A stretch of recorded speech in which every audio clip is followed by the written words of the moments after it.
But obviously the sort of classic zombie filmmaker is George Romero. And especially something like Dawn of the Dead, I think works on that in a couple ways. The 1978 Dawn of the Dead, where you both have, it mainly takes place in a mall. You've got like a group of survivors that are in the mall. They're surrounded by a zombie horde.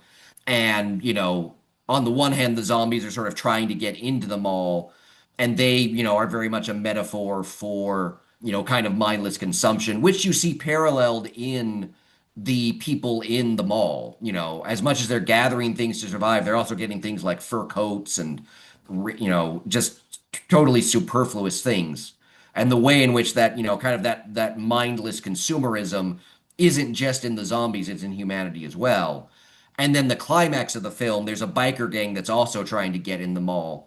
And when they show up, the climax of the film is them just slaughtering the horde in a way that, as you said, sort of makes us sympathetic for the zombies.